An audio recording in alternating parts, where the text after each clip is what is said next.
These bugs out here. I need a haircut. Anyway, it's NALO from Oh Yeah Podcast. I'm just sitting out here chilling, and I'm here to tell you we got another episode coming out right now. So stay tuned. It's a great conversation Phil and I had sitting on a couch in his basement, and we want to share it with you. Here it comes.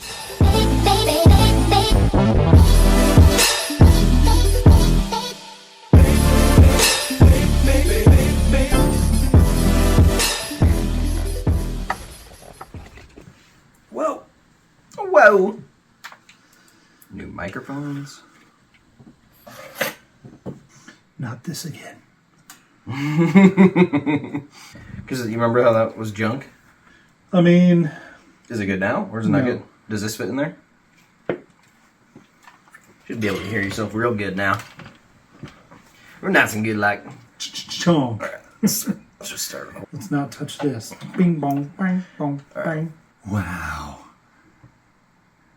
You like my kill switch shirt? What up? Let's not hear these, not hear this, not hear that, because that's my phone. Alright, let's check. Levels look good, I think, huh? Alright then. Yeah. This looks good. Alright, should we do an actual intro this time? Yeah, I'm all about it. Who's starting? I don't know. What does an intro sound like? Give me an example. Welcome to the Oh Yeah Podcast with NALO. Looks like you're starting. And then you say my name because that's just different. Oh, and Phil. All right, here we are. Okay. Did you have an agenda for today? No. Neither did I, but I have some stuff I want to talk about. We're drinking whiskey this time, which is different than usual. Yeah. He's drinking Bullet. We got Bullet whiskey. Bullet here. I'm drinking. It's from Bozeman, Montana. It's called Wild Ride Distilling. Yeah, little bourbon whiskey. I don't know anything about whiskey, so... I don't know that much about whiskey. I just drink it. It tastes good. I have yet to acquire that taste, but it's not, like, terrible. You got to drink it a lot to acquire it. Yeah, okay. My dad likes it, so, I mean, I've heard good things, and I've also heard bad things, but... And I drink it with ice, which is like technically, I mean, like if you're a real whiskey snob, you don't drink your whiskey. You drink it like room temperature, just in a glass with nothing. Yeah, basically. But I like drinking whiskey. It's pretty good. And I like this, actually, this Wild Ride Distilling is, it's a pretty good, like, I don't know. I guess it compares pretty well to Buffalo Trace, which is what I've normally drink, but it hasn't been available anywhere. I literally can't find it. Joe Rogan bought it all. Yeah, basically. The first thing I noticed was the Made in Montana logo on there. Yeah. So cool. I've been trying to buy more like Made in Montana or Made in the U.S. products, and so I saw that on the shelf, and I was like, all right, let's do it. But most bourbon whiskey is made in Kentucky, so I guess pretty much all bourbon whiskey is made in Kentucky, I guess. Yeah. But this is made in Bozeman. I think they buy the barrels to age it in from Kentucky. You're supposed to age it in a specific barrel or something. I don't know, man. I just drink it. You know, I used to live by a distillery, though. Where? So, let's see. I would say 4th grade through 8th grade, I lived in Lawrenceburg, Indiana. You were just getting trashed on whiskey? Yeah. There was Lawrenceburg has like one of the oldest Seagram's distilleries. So Seagram 7 and 7. We lived in a direction where the wind would blow from the distillery to our like housing area. Did it stink? It did. It smelled so bad. It's like mash, right? Sour mash. Oh. It was just like the rotten junk. That sounds like it would stink. Like just talking about it. You could smell. And when I was a kid, I'd be like, "Ooh, what's that smell?" And my parents would be like, "It's the sour mash." Don't worry about it. It's from Seagram's. It's kind of like living in Billings when the old sugar beet factory is up and running. Yeah, that thing stinks. Oh yeah, it's a similar smell. We actually live out by there's a feedlot over there. Yeah. When it rains, when like the ground gets wet, oh baby, it stinks out here. It's literally 4 minutes from here. Well, and when they're fertilizing in like late spring, basically, They fertilize with manure, and it just, oh my God, it smells so bad out here for like a good poop. month. Yeah, basically. Like poop out here. Yep. Yeah, it's not good. Well, I'm excited to, I don't know. People talk about the flavor notes of whiskey. I'm serious, and I think you actually really do have to kind of drink it more often to get used to the like initial bite, because a lot of people don't like drinking just like straight alcohol, straight whiskey, and I think you seriously have to like train your mouth, your palate to like just not care, basically. Yeah. I bartended for a long time, but I wasn't that type of bartender. I was Olive Garden. You were the people pleaser. I was. You weren't the trying to like share things with people. No, and you know how they used to call like the people that worked at Subway sandwich artists? I did not know that they used to, but my brother used to work at Subway, so I'm going to call him a sandwich artist now. Their sleeves used to say sandwich artist. That's hilarious. But so that's how I felt as a bartender at Olive Garden, because I was like a drink artist. So there was like, they were really focused on doing the fancy stuff and, and making the Italian margarita exactly the same way every time. So I really didn't learn a lot about the ins and outs of different liquors, but gotcha. I learned how to make mixed drinks really well. That's about it. Do you ever make mixed drinks anymore? I could. I mean, some of it's just, like riding a bike. It's just in there. Sarah would love, like, we should definitely, I could make an old fashioned. Ooh. Yeah. I would like that. Yeah. My dad has like a basement bar in his house. And last time I was there, I was making some old fashions for the party we were having. That sounds real good. I love me an old fashioned. Yeah. Yeah. Real good. So I did have, I guess, a few things I wanted to talk about. We both seen Top Gun now since the last time because you had seen it, I think, at our last episode, but I hadn't, and I was like, wait, no spoilers. No spoilers. It was so good. Tom Cruise did such a good job, because he had a lot to do with the putting together of, like, I guess behind the scenes, he had a lot to do with getting the right people, making sure they were actually trained in the aircraft. Yeah. A lot of the shots of them doing, like, performing certain turns and stuff, they actually shot real footage of them really flying, and they were the ones who were actually flying those planes. Yeah. So it's pretty cool that they trained the actors to do that kind of stuff. If you didn't know, they trained the actors to do that stuff. It's pretty insane that you can fly the jet from either the front or the rear seat. Like, they don't make cars like that. Yeah, and some of the actors, I guess, they had like the other pilot in the back seat, and they had to do a lot of like I guess visual effects to make it look like it was the single-seater plane, because the guy behind him would be flying the plane, and they'd be acting in the front seat, and they wouldn't be flying it. Yeah. As sort of a safety precaution. But then in post, they had to make that cockpit basically just a one-seater, because the cockpits look completely different when you're looking at them, and they're in the two-seater and the one-seater. So pretty crazy that they had to do that. Yeah. Because I didn't even notice. I had no clue that they did that until afterwards. I was reading a bunch about it.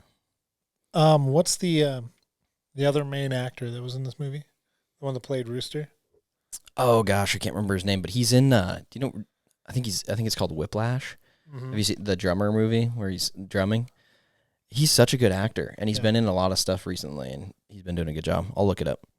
I watched an interview with him he was talking about how the training, they were asking him, like, what's the what's the different takes look like? He's like, well, you get one take.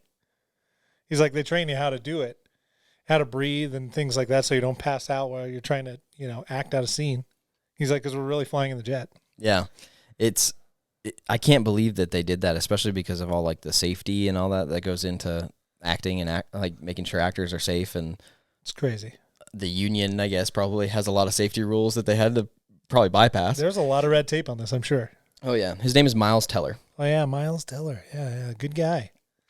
So I remember him from like the I don't know, those dystopian movies that he was in. That's where I first saw him. Oh my gosh, I can't. The Maze Runner? No, it wasn't Maze Runner. Let's click on him and see what movies he's been in recently. Yeah, that's where I first remember seeing him. So Whiplash was the one that I really remember seeing him in. Yeah. That was like the main movie that I remember seeing him in. He's in War Dogs, which was actually a pretty funny movie. Footloose. Fantastic Four. I didn't actually see that one. Divergent. The Divergent series. The Divergent series on Amazon is what it is, right? They were like just movies that came out. Oh. But, 2015 or so. That's where I remember seeing Miles Teller for the first time. Gotcha. Was in the Divergent series. Right. There was like Insurgent, Divergent, Resurgent. So I don't know. I just made up a bunch of Insurgent. Do you know anything about Val Kilmer? Yeah, is he actually suffering from what is it, throat cancer or something? Yeah. He can barely talk. So he wasn't actually acting. It was real. It was real. Yeah. That's insane. Yeah, there's a documentary about him too. Oh, okay. If you want to watch it, I watched the. It's like not very long. It's like an hour. But I watched it and it's just sad. Like it's just dude, cancer sucks. Did he like drink a lot or smoke a lot? No, I mean probably because he's he's an actor. Yeah, I guess. He's had his fair share of parties, I'm sure, but or just method acting while like having to smoke while you're acting. Yeah. I'm not sure I remember what the cause of it was or anything, but yeah, he's suffering pretty good, and it's definitely debilitating. Oh, I'm sure it's not very comfortable at all. I can't imagine. Yeah, he had to do like some like physical therapy just to speak his lines. Oh my God. And he only had like a line. Yeah. The rest of it was all typed out. Yeah, he didn't talk for like a week. Wow. In order just to say his line. Well, good for him for doing it, and like I'm sure it was really tough, but I'm sure he's like super happy that he did it, and yeah, it was good. It was good timing for the nostalgia and everything. I mean, I'm sure everybody is super happy that he was able to do it. Yeah. Yeah. Me too. Yeah. It really wouldn't have. It'd be a great movie, but it wouldn't have been the same thing without Val Kilmer. I agree. Yeah, it would have been completely. I think it would have been. You gotta have Iceman. A little less nostalgic for sure, and that's one thing that this movie really had going for it was the nostalgia. I mean, everybody loves Top Gun. I don't think I've ever met somebody that really didn't like the movie Top Gun. They liked watching it. It was cool. When I was a kid, I had like little F-14 Tomcat toys. Sure. And we would play with them and watch the movie, and it was a good time. But it was mostly nostalgia because, like we were just talking about in my kitchen with Sarah, that movie's really not that good. Like as far as like storyline and premise and acting, it's not that great. We watched it before we went and saw the new one, and this is like a cult classic almost. Yeah, kind of, sort of. And honestly, we think that the new one, the sequel, was better than way better than the original, which you don't really say very often. Yeah, you were saying Terminator 2. Is that what you're saying? Well, was that a joke or was that for real? No, that's for real. Because I haven't really watched the Terminator series. Like I've seen some of them, but I haven't like really sat down and watched them.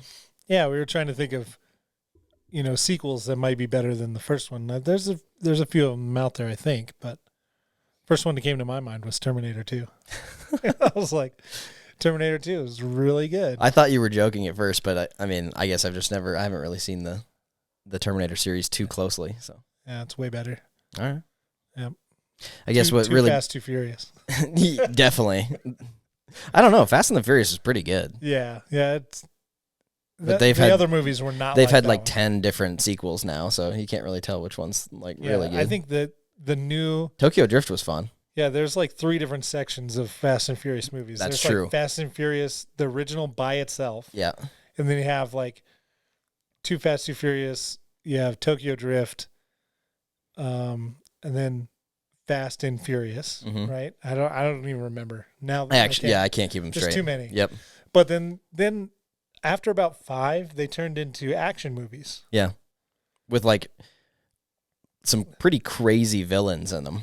Yeah, I mean when you started getting The Rock and these other like huge name actors that are like known for being in action movies, like.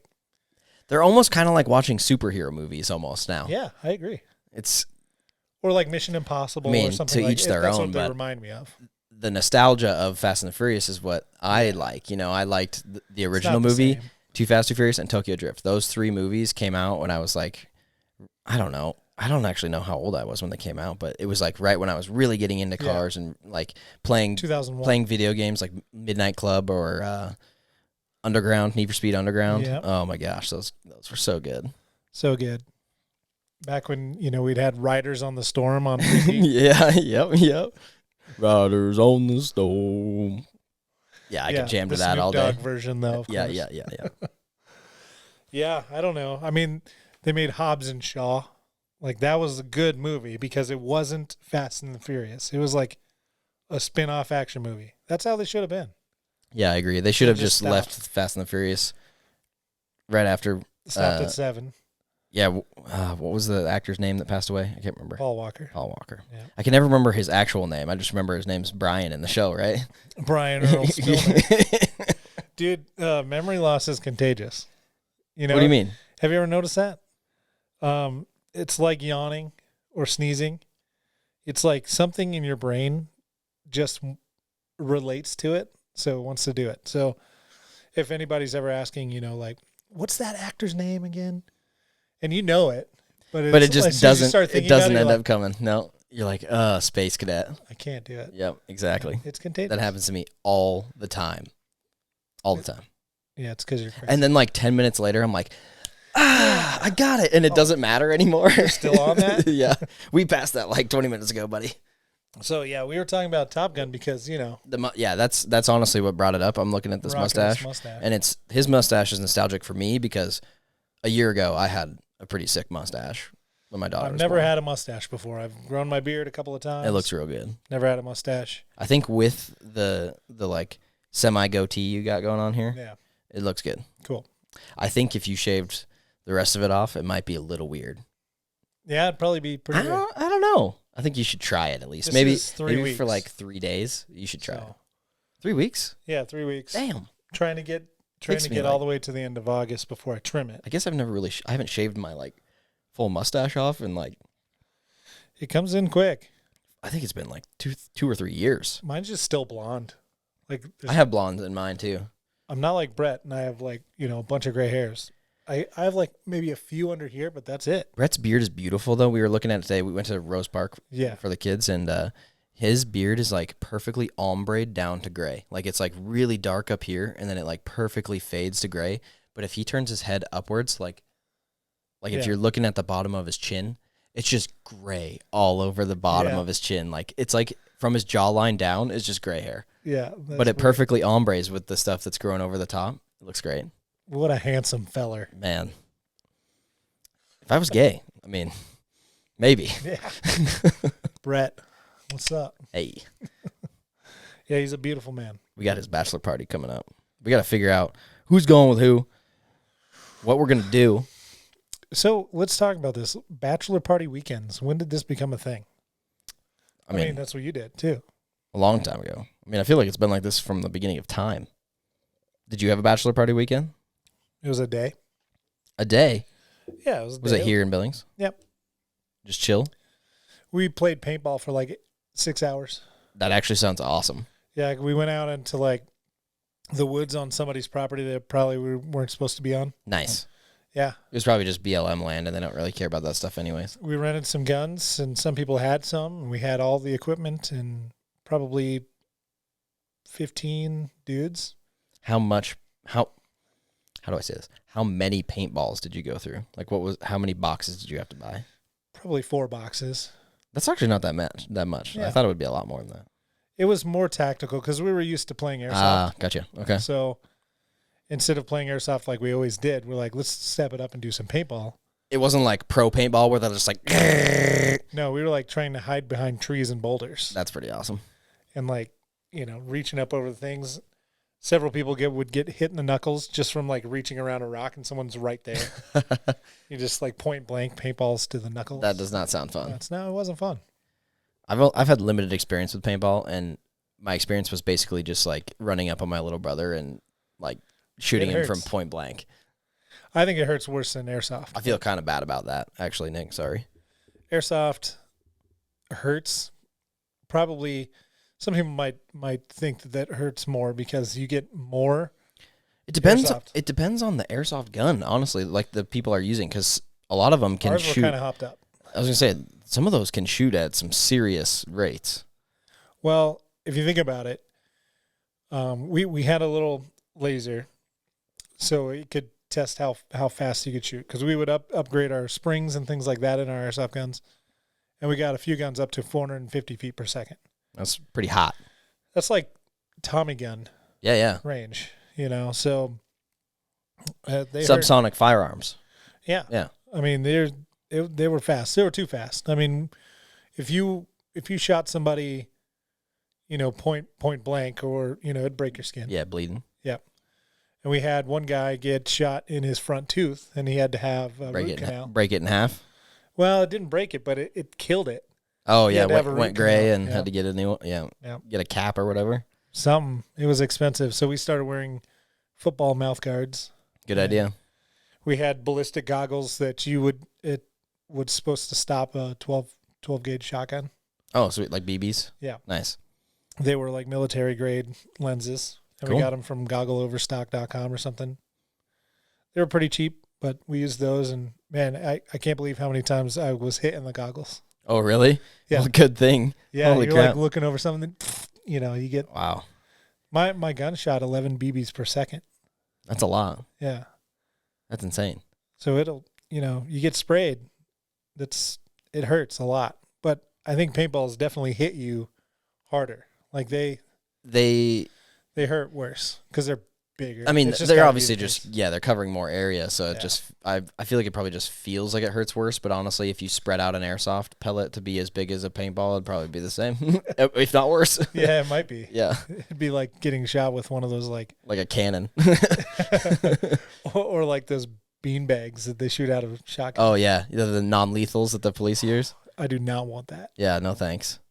Just shoot me, for real. I've watched a lot of like Donut Operator on YouTube. Have you seen some of his videos? Oh. He does like shooting breakdowns, which it's kind of horrible because you're seeing people die, but he blurs it and like you don't really see it, but he goes over videos where they use non-lethal too, and it's pretty gnarly watching those cops shoot people with beanbags out of shotguns. Yeah, those people are down. Well, some of them just like take it. They're like tanks because they're all hopped up on drugs or whatever, and they're just like they'll shoot them right in the crotch, and they don't go down. They're just like doesn't even phase them. They just keep running. Aiming there. Well, yeah. So they train cops sometimes to, if they don't have really a good shot of like their chest, or they don't know if somebody's wearing body armor or not, they tell them to shoot them in the bread bowl, is basically what it's called, like your pelvic bowl. Because if you shoot somebody there, they're not going to keep running. They're going to stop, and it's basically going to make them fall to the ground. Can't imagine getting hit in the guts. Yeah, I mean, most of the people that get shot in the stomach, though, they keep going because it doesn't really do anything. Like, it's the when you get hit in the lung, or obviously the heart, the neck, like those stop people. But yeah, getting hit in the tummy, they just keep going. Just do it. Yeah, just keep running. Anyways. Get off the topic of shooting people. It's so interesting, though. It is. We're going to transition into Formula One news. Oh, okay, great. So the season's at its halfway point right now. They're at summer break. So let's go over for those of you who are not Formula One fans, you probably should be at this point in your life because it's the most watched sport in the world. There's 500,000 people show up to every single event. Right. Like there are 500,000 spectators at the race. That's and then crazy. There's millions, obviously, that are watching it online. 3 times the city of Billings showing up to one race. Yeah, that's insane. That is crazy. Yeah. They're going to be racing down the Vegas Strip next year. Let's go. Did you hear about that? They did this whole announcement. They're shutting down the actual Las Vegas Strip and racing down it. Good. I wish I could go. Let's do it. It's already sold out, I think, and they haven't even put tickets up, which doesn't make any sense. And all of the like hotel rooms that are going to be facing the strip, they're going to be so expensive. Like it's like for a ticket, it's like $1,000 to go to a Formula One race just for a ticket, like a general admission ticket. That's ridiculous. It's so expensive. I wouldn't want to do that.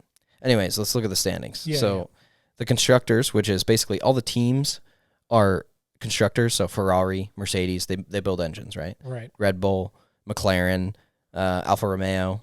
Haas is the only American team in Formula One. They're actually doing all right this year. They have points, so that's good. Mm-hmm. AlphaTauri, which is basically Red Bull's like second team, which I'm pretty sure McLaren is it's either McLaren or it's Aston Martin that's also a Mercedes team. So like Mercedes and Red Bull both have 2 teams in Formula One. Yeah. But they're just named different things. And then you got Williams. So actually Williams is the Mercedes secondary team. Okay, there you go. So constructors, we got Red Bull, 431 points. Ferrari, second, 100 points behind, 334. Is that a lot? 100 points behind? Not if you have your 2 racers consistently in the top 5 or top 3, because the first number 1, like if you get first, you get 25 points, and that goes towards your driver's championship score and the team's point total. And then if you get a guy in second, he gets 18 points. So that's 30 or 40 points in one race, right? 40, right. What is that, 43 or 42? So really not, I mean, you get 2 good races and the other team that is up there in the Constructor Championship just doesn't place, which happens because for some reason this year reliability is horrible. Like Red Bull's having cars that are just not finishing races. Ferrari's having cars that aren't finishing races. The only team that's really been like super consistent is Mercedes. Huh.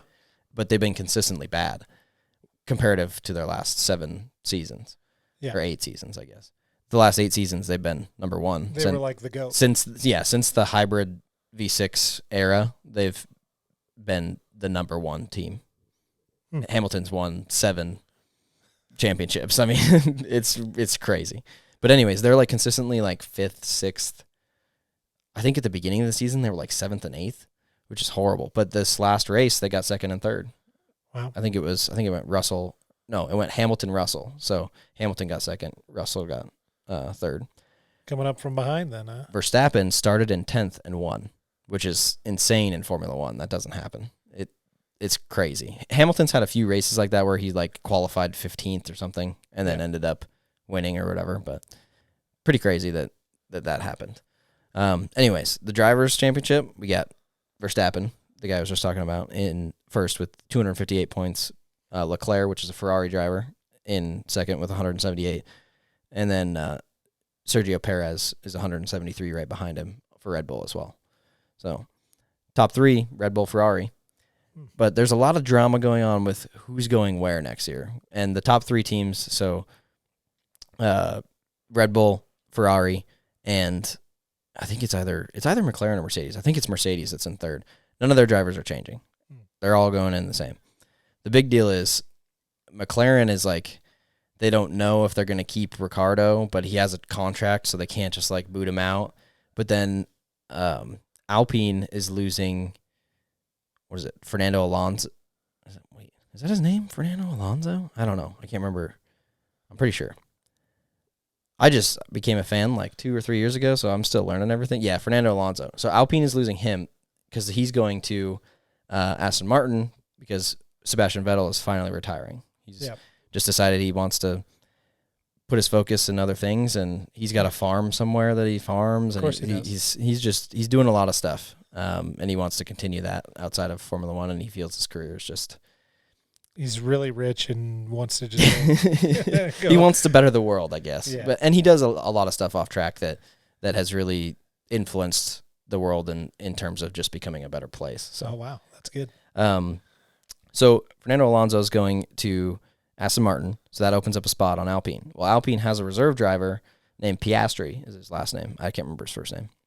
But Piastri's like, so Alpine announced that they're going to have Piastri running in Formula One next year. And Piastri rebutted on Twitter after their news conference saying, no, I'm not driving for you guys. Wow. And they were like, excuse me, you have a contract and you drive where we tell you to drive. Oh my. Yeah. And he's like, well, I'm basically, I don't think he said it outright, but he's basically waiting for McLaren's seat to open up, Daniel Ricciardo to open up. Yeah. Which I think he thinks Daniel Ricciardo is thinking to go to Alpine, but Alpine has just announced that that's not happening and Piastri's going to be driving. So it's like a whole, like, what the hell's going on? And this just happened right before summer break where they don't race for, I think, like 6 weeks or something like that. Wow. So everybody's just like, what the hell? What's going on? And so everybody's on summer vacation. They're not working. Yeah, could they be on different teams when they come back from summer break? No. So I think basically once the driver's locked in for the season, they don't really change. I don't know of any like driver changes mid-season in history, but I'm sure it maybe has happened way back in the day. When does the season end? I'm not sure. It's like into next year a little bit. I think like February or March or something like that. That's interesting. I think they have like 23 races or 24 races this year, and it's like every weekend or every other weekend they race, and they're like they race all over the world. Yeah. So you're thinking they got 2 weeks to get all of their cars from overseas to America for one race, and then they go to Canada, so they got to drive all their cars all the way up to Canada. Are they? And then they go back across. Is it the same car, or do they have cars in each? No. It's the same. And it's really regulated by the FIA, but they're the same. I think they have like 4 or 5 chassis that they can use in a season. So they leave one in the U.S. and they can't do that. They don't. Well, I know they don't do that because they don't. I mean, if one of their drivers crashes, which happens fairly often, I mean, they got to pull the other one out. Mick Schumacher has crashed like 4 races and literally destroyed the car, like torn it in half this year.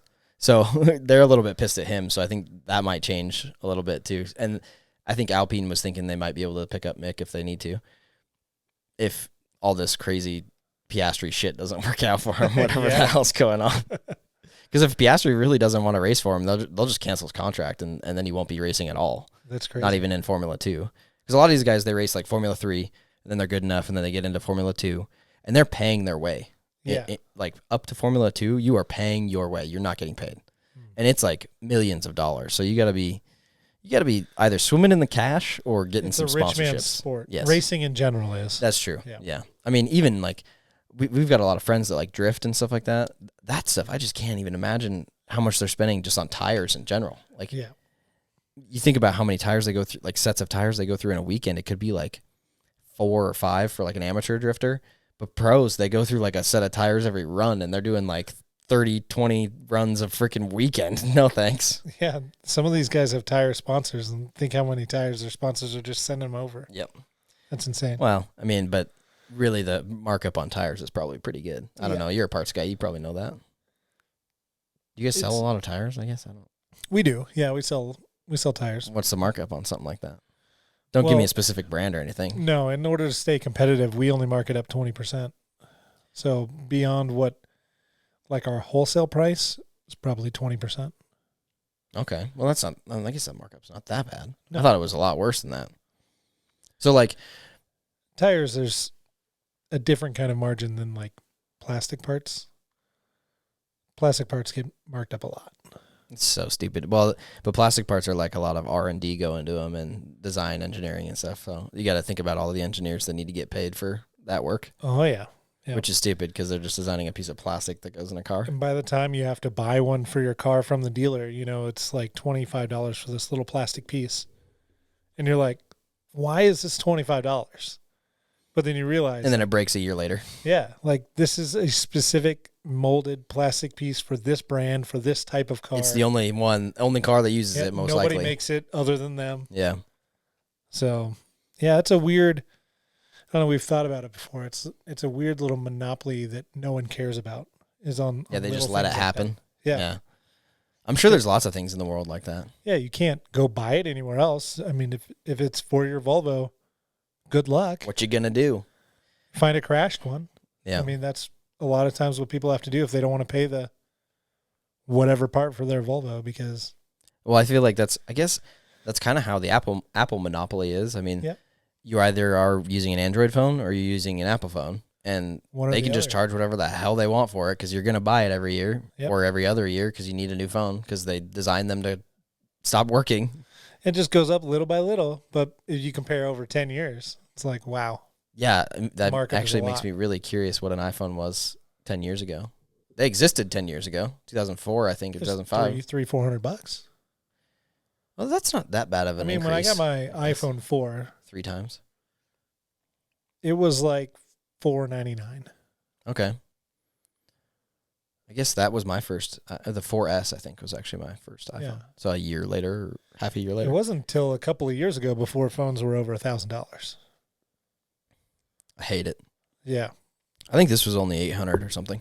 I mean, this is the mini. So Samsung. I think Samsung was the first one to do an over $1,000 phone.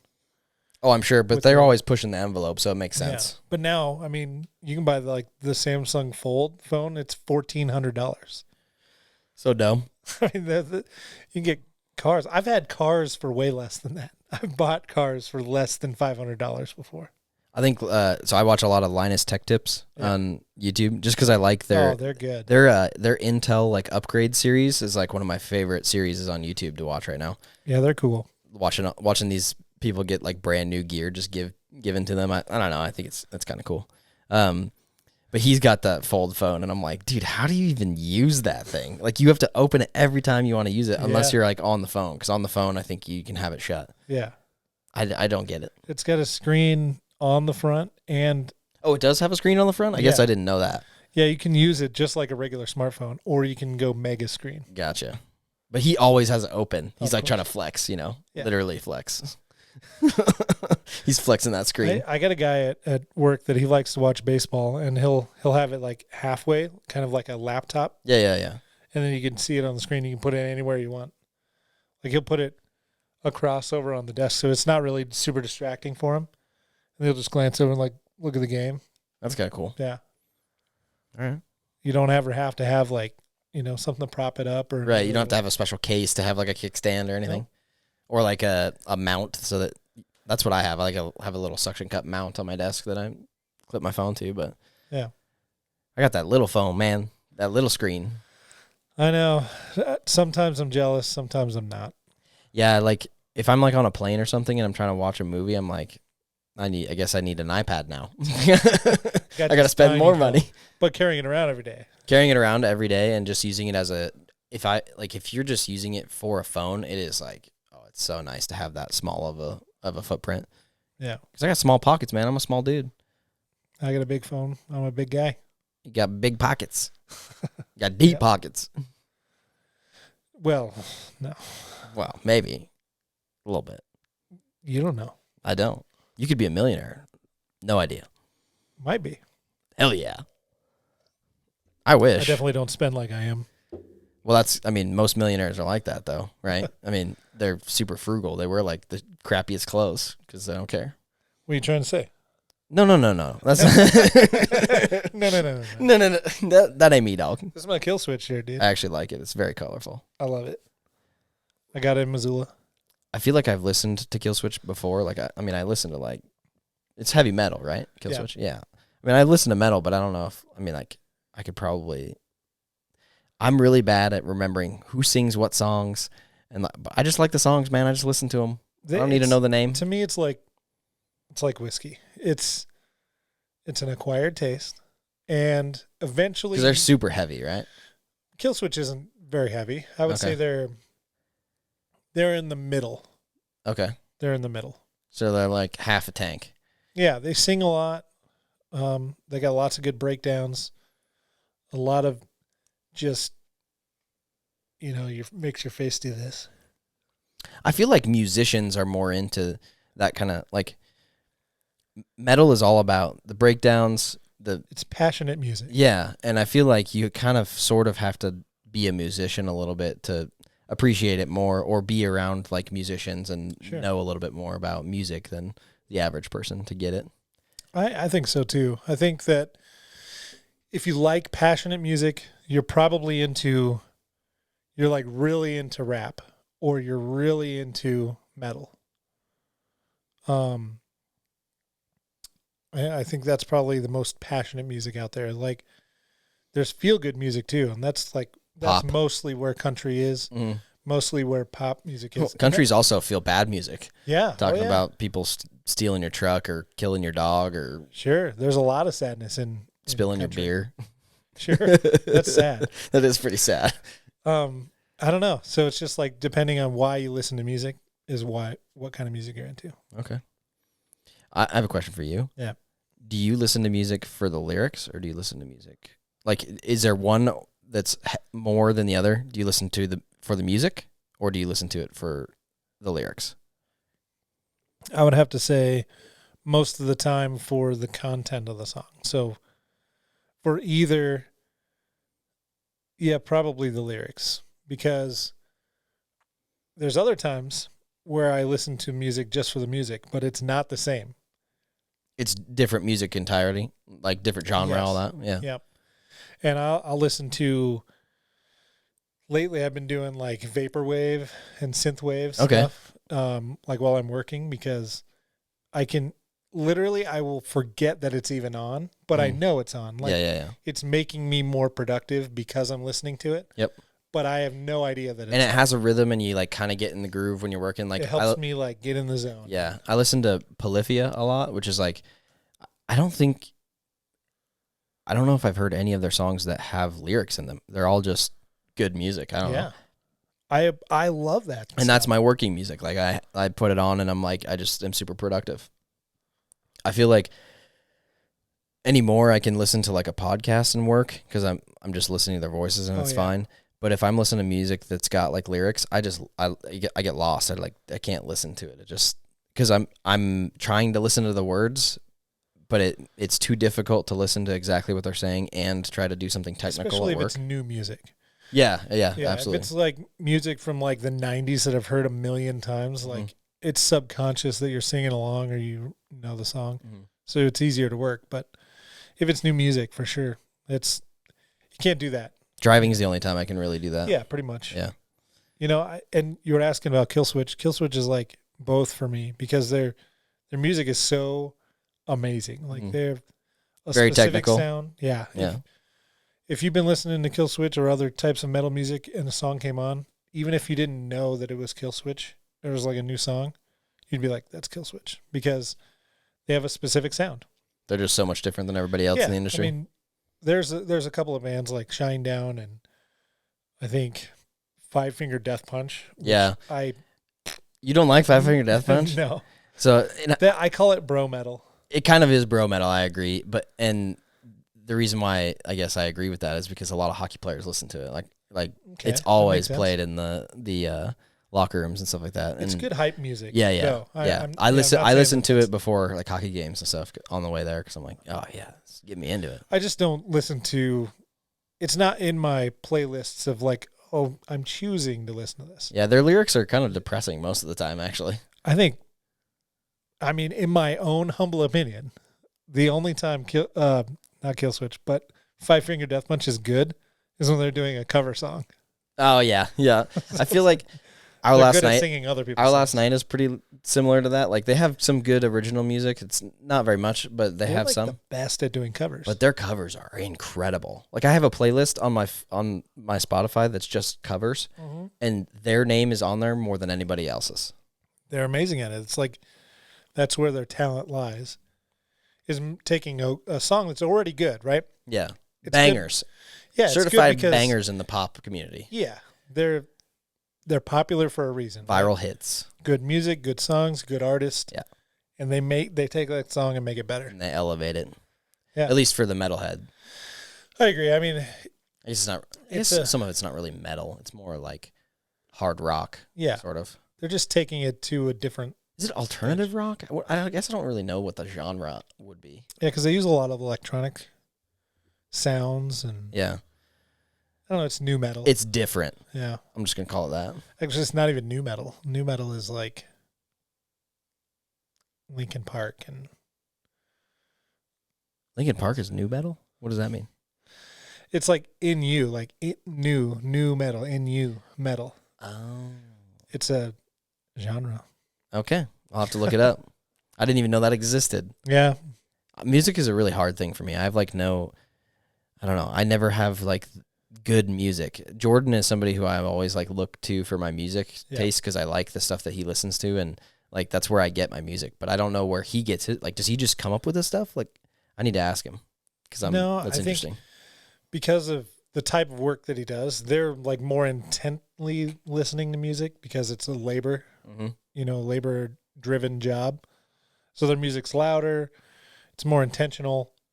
So they're discovering new bands like, hey, let's listen to this now. You listen to the other guy's music for a day. So I don't know. I mean, they probably discover new music easier that way. Yeah, I guess you're right. Yeah, because I like I said, when I'm sitting there working, I'm listening to a podcast or I'm listening to Polyphia or I have like a YouTube video going on in the background. that I like glance at every once in a while. That's why you should always make your playlist public on Spotify and then go listen to all your friends' playlists. Yeah, but that's the thing. A lot of my friends' playlists are not public, and it's really frustrating. I'm like, dude, I like your music. Yeah, make your freaking playlist public. Why is it private? Like, what do you got in there? I think I have like 1 or 2 private playlists, but it's just like stuff that I'm like filtering in to like remember, basically. He's ashamed of his Shania Twain that's in there. Oh, baby. He's got some Shania Twain. I love that. I don't know. Dude.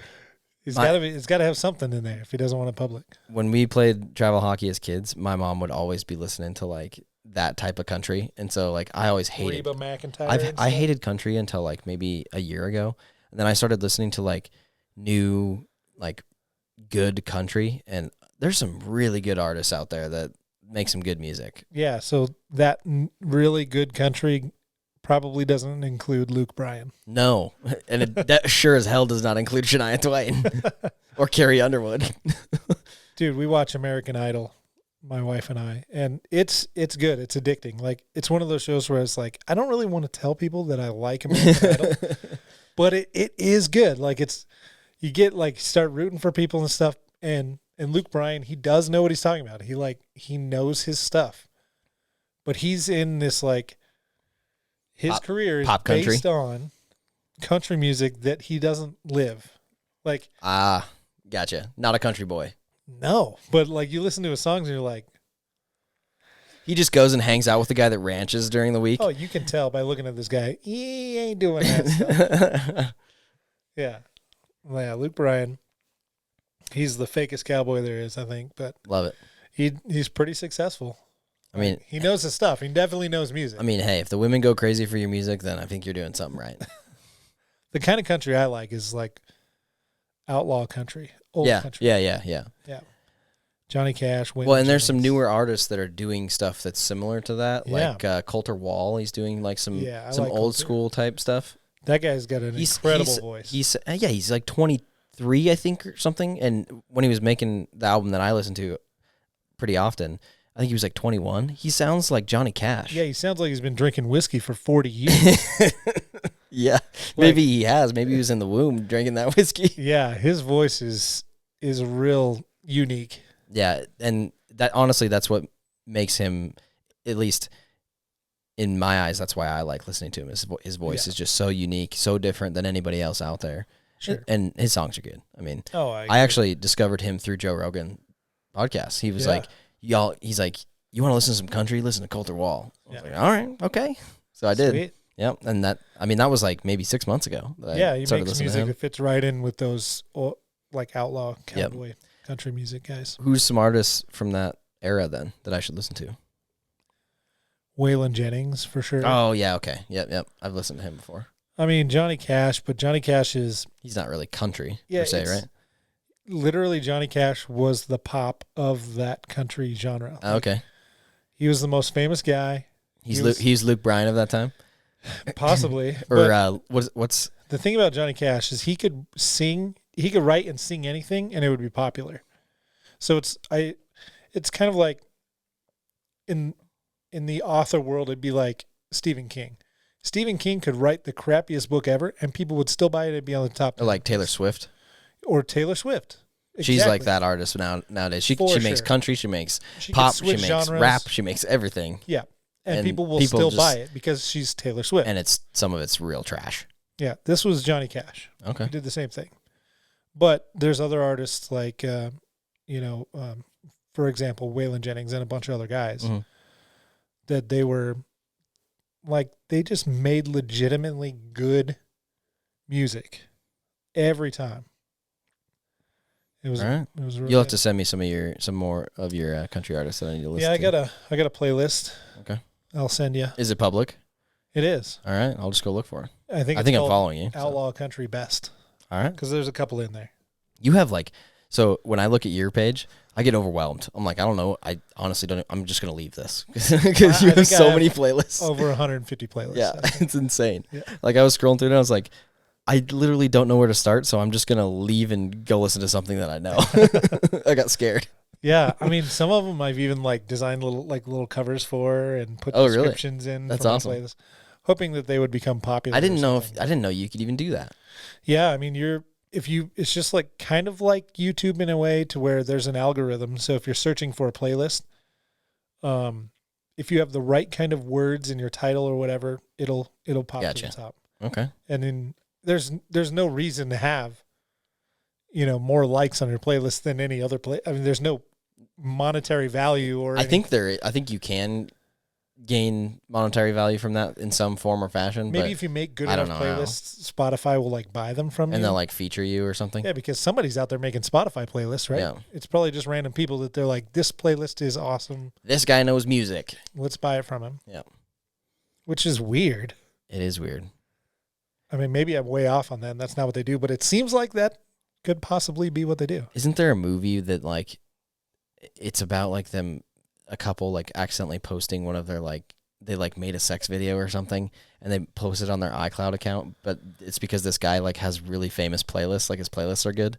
Huh. And he was like, I don't know. There probably is. I just didn't hear it. I don't know I can't remember what this movie is called. I'm sure there's somebody out there that's listening. Is it Pam and Tommy?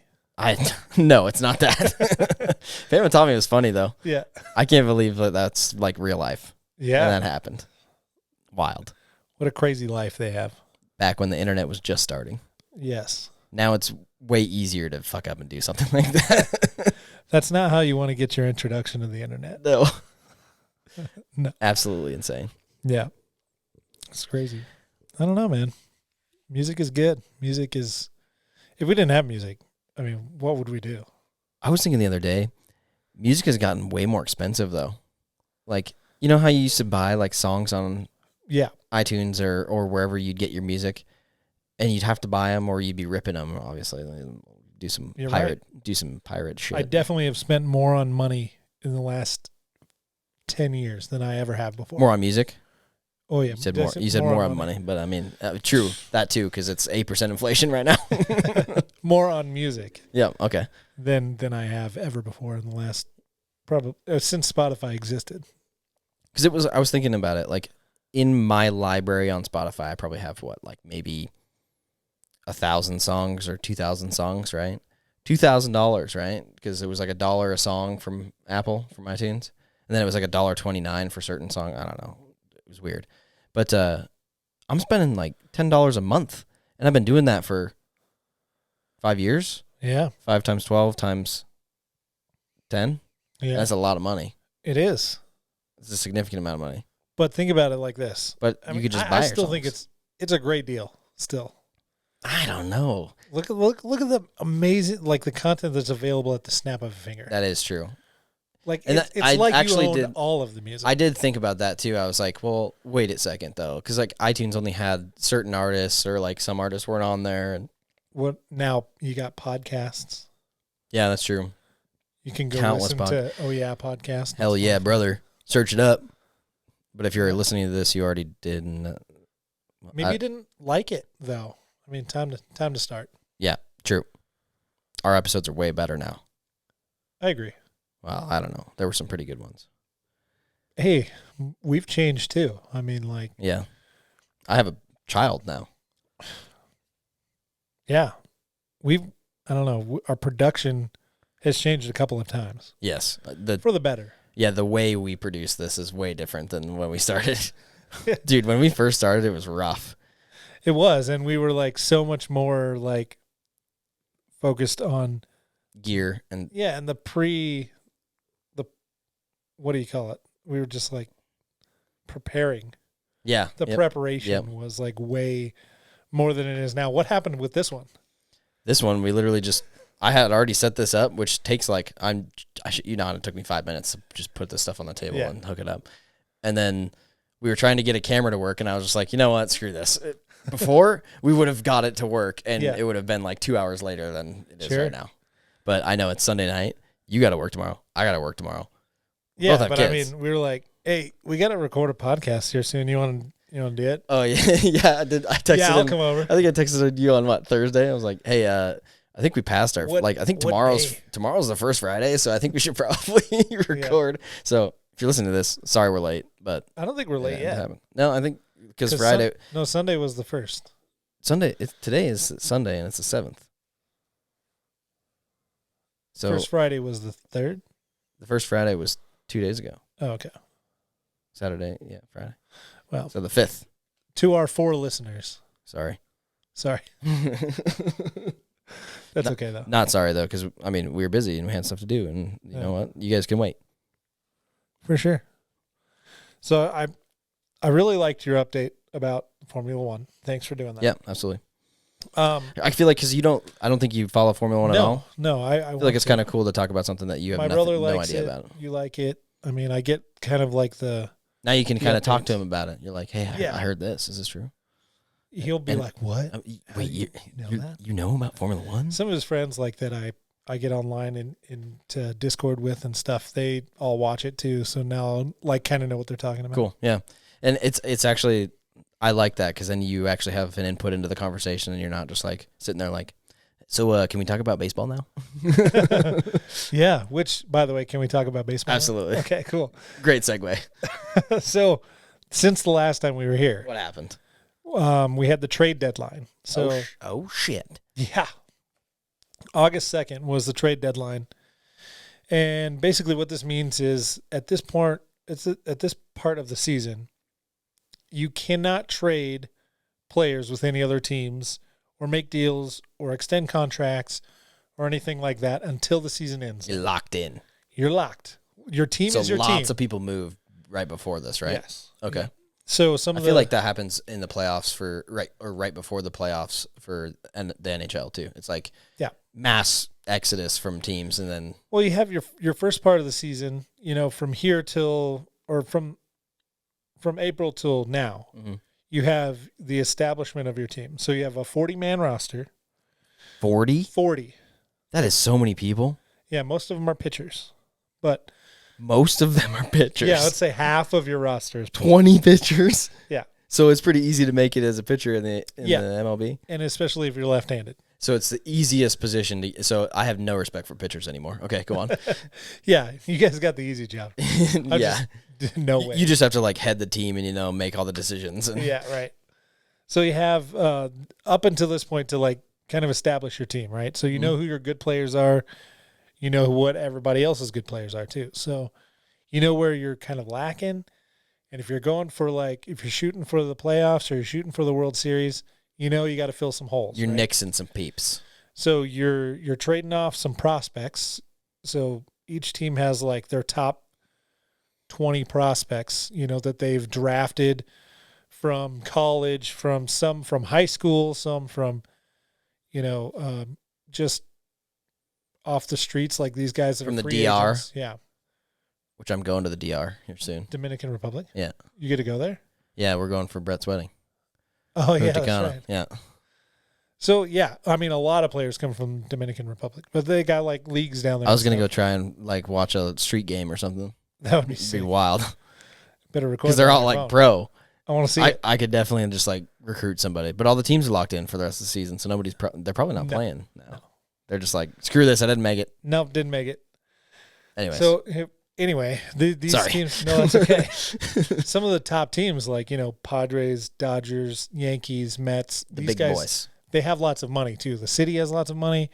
They have. Is there not a salary cap? No, there's no salary cap. There's no salary cap in the MLB? Nope. Oh, my God. Oh, that's another thing that changed this year with Formula One, though. Yeah. There is a salary, or not a salary cap, it's just an overall spend cap now. Really? So Haas just ripping apart cars is a bad deal for them because they're already over the cap. They're maxed out. Yeah, they're maxed out. Yeah. They have no money to improve their car for the rest of the season. They basically just have to wait till next season. Baseball is not like that. You can overspend. That's insane. Yeah, you can overspend and then you go into the hole in your budget and then you fill the hole in your budget by getting rid of players and trading players for money and upping your ticket prices. Whatever you can do to get yourself out of the hole, but they'll overspend just to get these players. So you have the Padres this year. They went all out. They got this guy named Juan Soto. So I've heard this name before, and I don't watch the MLB, so that's actually really saying something. Yeah, I'll give you an idea of who Juan Soto is, right? So he's 23 years old. Okay. He's played on the Washington Nationals team. That's where he came up from. Wherever he came from, minors. I can't remember what his past was before MLB, but he's played there for 3 years. He was like a rookie. His rookie season was really good. They went to the World Series. Oh, dang. So he's got a lot of like skills and history, and he's a very unique player, and he just like owns the ball field. So the Nationals, who are not a top team, they offered him $424 million to stay there for the next 10 years. It was a long time. It was like 10 years or something like that. He turned it down because he knows his value. So he's like, nah. Well, I mean, if you divide $425 million by 10 years, that's really not that much money per year. I mean, as far as MLB baseball players go, right? Yeah. Well, I mean, like up until like for 2021, like the biggest contract ever in MLB history was Max Scherzer going to the Mets. So this guy's a pitcher. He's been in the league for a long time, like probably in the next 5 years reaching his retirement. He did $93,000 for 2 years. Or $93 million for 2 years. I was going to say $93,000. Damn, boy. He 90 needs to get a different profession. Yeah, $93 million for 2 years? For 2 years. So, like, almost $50 million per year. But, like, he's got opt-outs and things like that. He could probably just play for 1 year and just be fine and go to another team. They got, like, guaranteed money and things like that. It's crazy. You know, we can go really into These people are literally just shitting gold bricks. Yeah, the craziest baseball contract ever was Bobby Bonilla. Have you ever heard of Bobby Bonilla? So he played, and this team, when he retired, they made some sort of retirement deal with him. They'd pay him like $1.5 million for the next 25 years as well. Oh, per year? Yeah. What you're saying? 1.5 per year? 25 years after he's retired. What? Did he take it? Oh, yeah, he took it. So there's still there's guys that... So they're still paying people that aren't even playing? Yes. And that has to be part of their budget? Yes. They're like, they just have this nagging like $1.3 million or whatever that they're paying this dude that doesn't even... Oh, my... The monetary system of professional baseball is so messed up. It doesn't make any sense at all. They've totally screwed it up. But... What other... So are there any other professional leagues that have salary caps? I guess I don't know. I think the NHL does. NFL does. NFL has salary caps. Okay. Why doesn't the MLB? Have they just want it to be the Wild West? They don't care? Yeah. It's a very unique sport still. It's crazy. But there's been the top 5 to 10 teams for the past however long, right? Yeah. A salary cap would fix that. It would. You know, we have I'm a Cincinnati Reds fan, and for most of this year so far, we were literally the worst team in all of MLB. And then they just spent a bunch of money and they got good? Nope. We traded all of our good players away for money. Nice. And for prospects. So, our longest tenure player is Joey Votto, and he's got a contract that ends in 2023. He started with the Reds, still on the Reds. He's been there since 2003. So, almost 20 years he's been on the same team. Does he speak English? Yeah. Yeah. He's an American dude. Actually, no, he's not. He's from Canada. Oh, he's from Canada? Yeah, his last name is Votto? Votto, yeah. Isn't Votto Spanish for cat or something like that? Oh, that's Gato. It's Votto. Votto. So Lotto, but Votto? Yeah, okay. That's kind of cool, actually. Yeah. But other than that, these players are all new. They're less than 5 years. So it's pretty weird. Yeah, that seems. So I guess it reminds me of the Washington Capitals. So Ovechkin, he's been with the Washington Capitals since he started in the league. He started when he was 18 or 17 or something like that, and he's I think he's got to be 35, 30 something. I don't know. He's been in the league for a long time, and he's been with the Capitals the whole time. Finally won a cup last year or 2 years ago or something. Yeah. It took him that long. Yeah, Joey Votto is the same age as me, 38 years old. That's crazy. Yeah. After 2023, I don't know what's going to happen. 20 years in baseball is a long time. There's not many players that go 20 years. That's a great MLB career. Wait, so half of his MLB career has been with... All of it has been with No, but he's only been with them for what, 10? Did you say 10 years? All of it. Since he came out of minors. Well, how long was that? 2003. Almost 20 years. Oh, shit. So you're saying, oh, my God. His whole career has been with one team. Yeah. That's insane. Yeah, there's not many players that do that. No, I mean, there's not many players in any professional sport that do that. That last 20 years and that play for the same team. Well, there's hockey players the last 20 years, but I don't know. It's crazy. There's 30 teams. Hockey players last like 30 years. A 40-man roster on every team, plus their minor league teams. That's insane. There's a lot of baseball players. A lot of them. But they still get paid so much money. Like, what? Well, here's a question. What about like players that aren't really big names? Like, what are the contracts for those guys? Like, is it cheap? $600,000.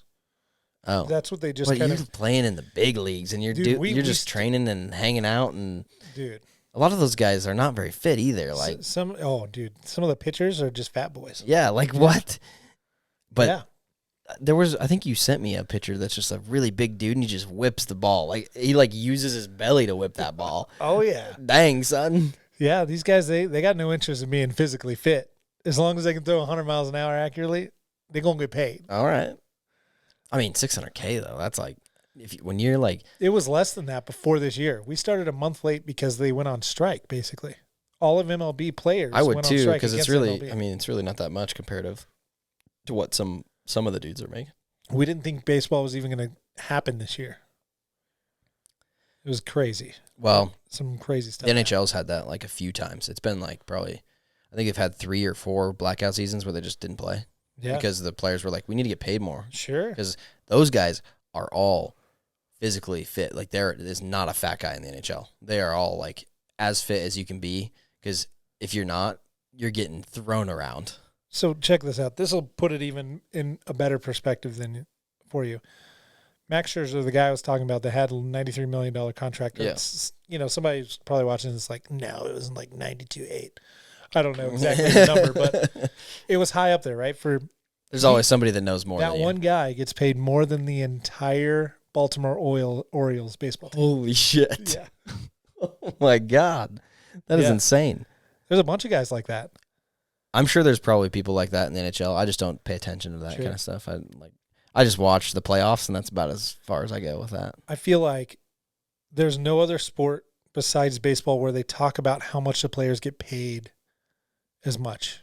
Oh, yeah, okay. Like they're always talking about their contracts and their money. So like when they're like standing there getting ready to bat and they're like just, getting ready or whatever, they're probably like, and this guy just signed a contract for $1.2 million per year for the next 5 years. Yes. Can you guys believe that? They're like, oh, Juan Soto traded the Padres. He got like a $5 million or a 5-year contract for $400 something million. The whole 20 minutes before the game, they're just talking about how much each player on the team makes.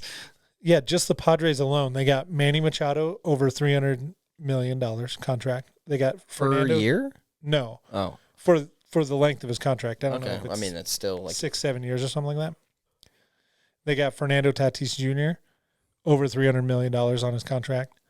They got Juan Soto like close to $400 million on his contract and it's short. Where the hell did they get all this money? Yeah. Like it's San Diego. I don't know. Well, like the city isn't paying for these people to play, right? I mean, these franchises, where do they get their money? Rich investors and just overspending.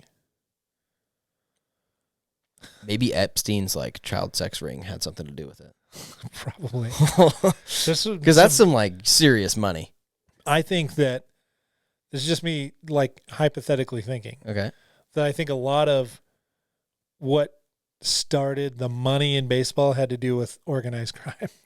Well, yeah, like the mob and all that kind of stuff. In Yeah, New York and Los Angeles. Angeles. I believe it. I could definitely believe something like that. Some of those guys were like paying money. Oh, yeah. You do this, you throw that game. No one ever wants to talk about it, but I believe. Wasn't there a World Series that was like that? Like it was blatant that it definitely happened. I'm sure there was. I feel like I've listened to a podcast about that from those history guys that I was talking about. That they definitely like had a season where it was just their own. I might have listened to that one too. I mean, the Dollop, is that the one? Yeah. The Dollop podcast. If you guys haven't listened to the Dollop, you got to. Those guys are funny. Those guys are really funny. They're stand-up comedians, but they also and you learn stuff. Oh, and you learn a lot actually. Like the 10-cent beer night from I never knew anything like that ever happened, and that shit's hilarious. They should do that at the old dealer stadium. It'd be wild in Billings because people love to drink here. Yeah, $1 beard night. Yeah, it was $1 beard night. I do remember that. Yep. Yeah.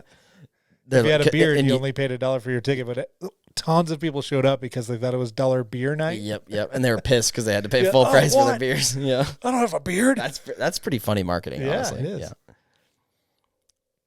All right, trade deadline just happened. Some wild shit happened. Yeah. Anything else? Baseball. Anything else? Anything crazy specific? No. I mean, we're into like the good part of baseball. Where they're starting to really be competitive for the World Series. Yeah. If you don't like baseball or baseball's only kind of interesting, you don't even have to watch baseball until after the All-Star game. Okay. Which is halfway through the season. All right. There's 162 games. That's wild. Like I've played like a. Well, that's the other thing that's, I guess, changes my mind a little bit about how much they get paid because they are every day. Playing all the time. Isn't the NBA season like 80 games too? Isn't it pretty crazy? A lot. But those guys get paid a ridiculous amount of money for what they're doing, especially because they barely even try most of the time. I think NBA still beats MLB for individual player money. Oh yeah, I'm sure. Yeah, those guys get paid a ridiculous amount of money. Yeah, and their contracts are short. Oh really? Yeah, so that's one thing. Like you might hear some guy. It's like $93 million for 1 year, for 2 years. Yeah. And baseball's like $93 million for like 6 years. Yeah. Okay. Or $305 million for 6 years. But yeah, it's close. But yeah, there's not as many players making big bucks. Like I said, I mean, there's 40-man rosters. There's probably less people on an NBA roster, obviously. Yeah. What's an NBA roster? Got to be like 26 players or something like that, maybe? I don't know. Maybe it's only 20 because they got like what 5 or 6 guys on the court at a time, and normally you have like what double or triple the amount of people that you have on the field. How many people are on a baseball field at a time? 9, and then so 10 times 3 is 30. You go through like 4 pitchers a game. Yeah, so that makes sense that there's an astronomical amount of pitchers. Yeah. Okay. Because you have 2 types of pitchers. You have a bullpen pitcher, or you have a rotation pitcher. That's just wild to me too, because I'm used to like thinking about goalies in sports, and at least in hockey, and they only have like 2 or 3 goalies per team. And think about how many defensemen they have on a team that are rostered. Think about how many offensive players. Like getting into the NHL as a goaltender, hardest fucking shit ever to do in any sport. That's why a catcher is the same way. You have one. Oh yeah, I guess, and they catch all game. Yeah, they catch the whole game. Yeah, and that's the same thing. Goalie all game.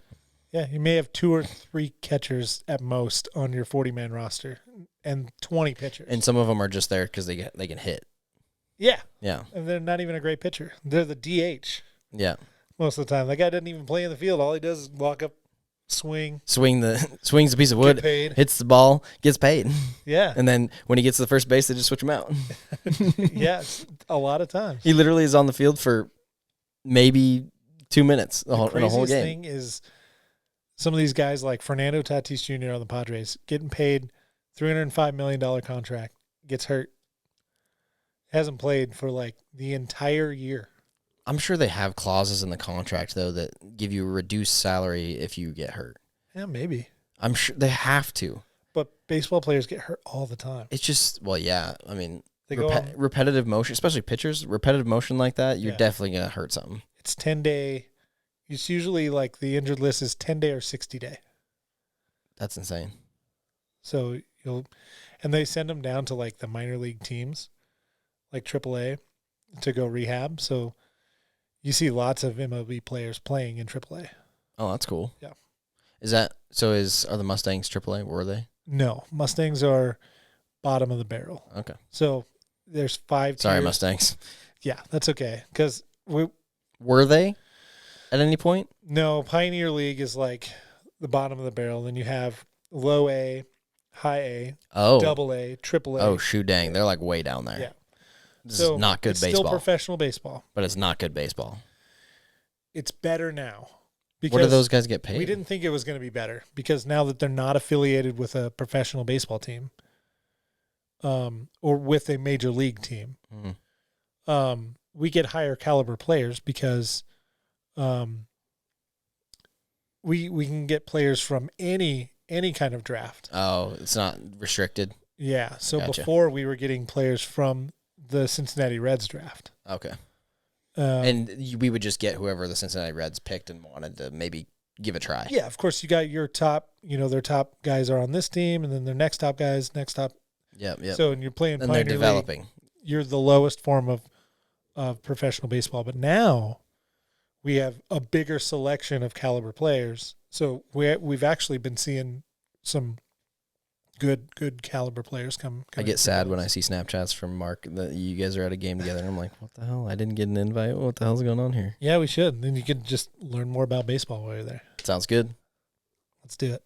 Talking about injured, yeah. I have some significant news about my hip injury, and then we can call it quits. So I went to the doctor finally.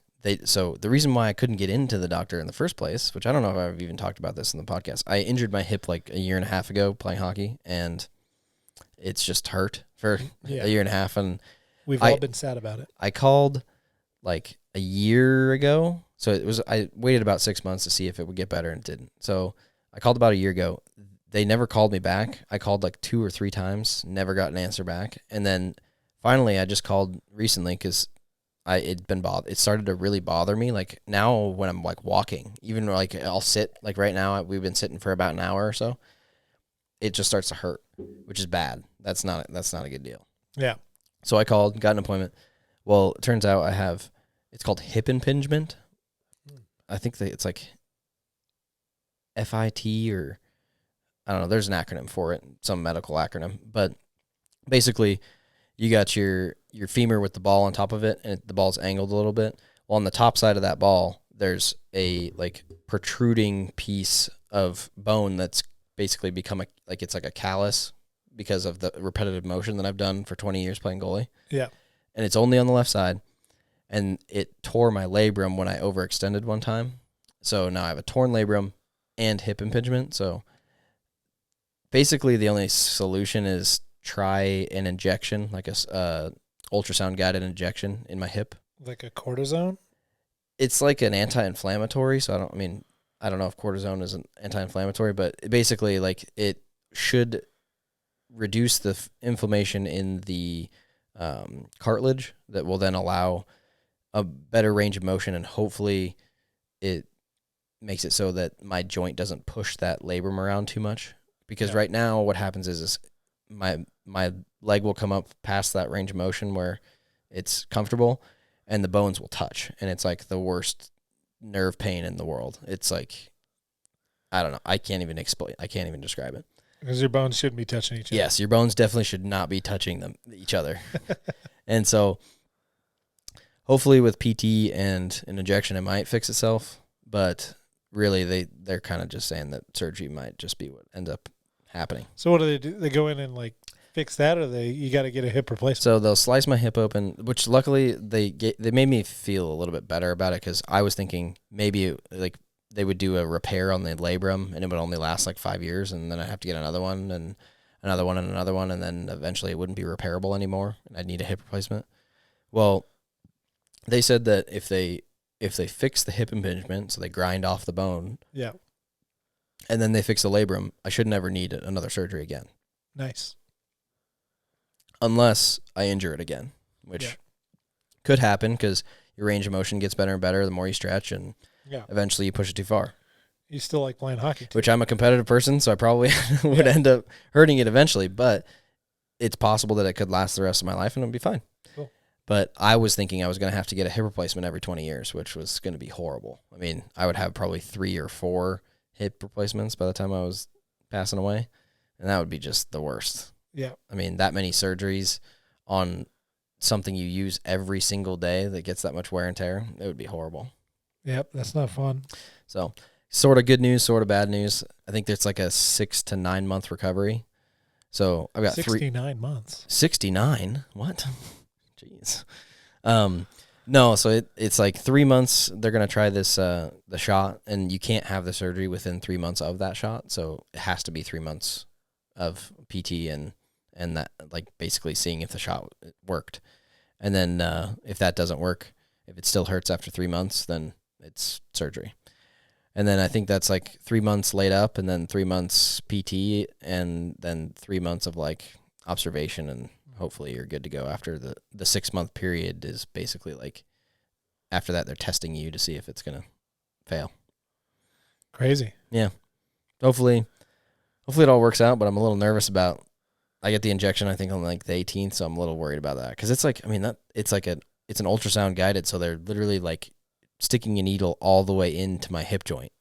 Sweet. And they fill it full of fluid, and then they do the actual injection of the medicine or whatever. So nice. Yeah, it's going to be rough. Can they record that? You want to see that big old needle going in there? Heck yeah. Or the ultrasound of it? I don't know. They probably do record the ultrasound for like training purposes. That'd be awesome. Yeah. Maybe I'll ask them. I got my x-rays though, and the x-rays definitely show the bulging bone. Because you look at it, I mean, you look at both, because they did an x-ray of both sides, and the left side is just so much different. It's like, I think I want to have him like flip it and then overlay it and see like how different it is. Because it was, I mean, you could see it just by looking at it like overall. So instead of like, usually they like zoom in on x-rays and like show you specifically what they're talking about. Yeah. He did that, but like before that, I was just like, that looks way different than that one. I don't think that's supposed to happen. So, anyways. Well, if we sit here any longer, I'm going to get a hip impingement. Now I'm an old man. So, dude, I go in for my ankle this week. So, it's nice being on the tan couch. You like that? I like the green crushed velvet though. The green couch is cool, but you know, I mean, it's not as hot in here. It's so warm, far, every one of our podcasts has been in a different location. Hell yeah. I kind of like that. Hopefully with this setup, we can do even more like I agree. Different stuff. We should. Yeah. We should try your garage. Yeah, it gets really warm in there, so we'll have to pick a day that's like kind of balmy outside. Like yesterday probably would have been perfect to do it from your driveway. All right, let's do it. Cars just watch people drive by. They'll be like, "What the hell's going on?" We're talking and you can't hear us because it's like some stupid Chevy truck. It's like people like walk up with their dogs, like, "What are you guys doing?" Hey guys, nice to see you, Phil. We got a mic here. Why don't you just join? Just join on in. Here's your dog. That'd actually be kind of cool. Yeah. But yeah, we definitely need to do some more adventurous stuff with this. I think it'd be fun. I agree. We should bring it all into a Mustangs game. What do you think would happen? I don't know if they would care. I mean, I don't think they would either. You'd have to have some power. We might be able to like. Well, yeah, we'll just buy a Jackery. Like a Jackery 1000 will run this thing for like 3 days. Probably longer than that. It's just like a battery block? Yeah, so it's like all the Overlanders use it. It's like a big, huge like battery power inverter source. And you can charge it with solar. So like if we really wanted to, we could bring a solar panel, hook it up to it, and we would have power the whole time. That'd be awesome. And it does 120 volts, so it would just hook right up. Just the whole time. We're not even talking about baseball. This can... A ball, like a foul ball comes like just destroys me in the face. Well, that would be hilarious. Dude, where Mark and I like to sit, right there in the front row of the general admission section. Mm-hmm. I mean, it's bleachers over there. Almost every time we're there, like a ball comes like flying. Directly at you? Yeah. That's awesome. The guy at the very end of our bench last time we were there just got drilled right in the side. Oh, right in his arm. Right in the soft part of his body, right under his arm. He was like looking over this way or something, and they hit the ball, and he like looked back and kind of went like this, and it was just like, boom, just drilled him in the side. I was like, oh. That's like a bruised rib right there. I get those shots from hockey because there's like your chest protector comes down right there, like there's a weird cut. Yeah. And I get like stingers off, like slaps your skin as it goes by because they have that like the pucks have that flat side to it. Yeah. Oh, it's the most painful thing in the world.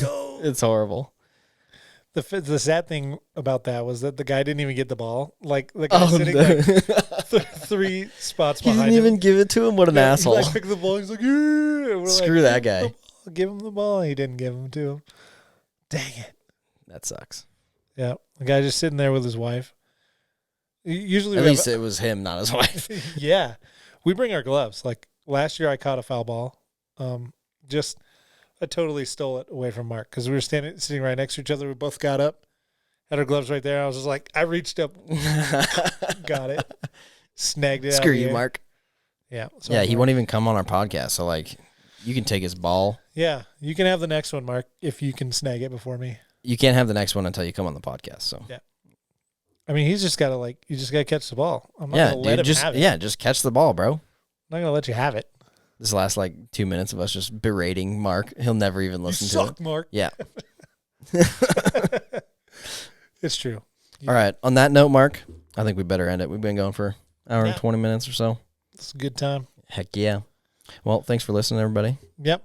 And it was a good time. We'll catch you on the next one. Time to go to bed. Maybe we'll actually smoke a cigar on the next one. We could do that. That'd be cool. If we did it in my garage, we definitely could.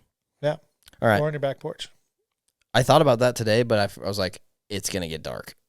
And then we're going to get eaten alive by mosquitoes. That would be kind of funny, though. By the end, you can't see us. It's just a black screen. Yeah, what? What are these guys doing? All right. Peace out. Peace out. Oh, it was good. Yeah. I wonder how, without the headphones on, how loud are we being down here? I don't know. Let's ask Sarah.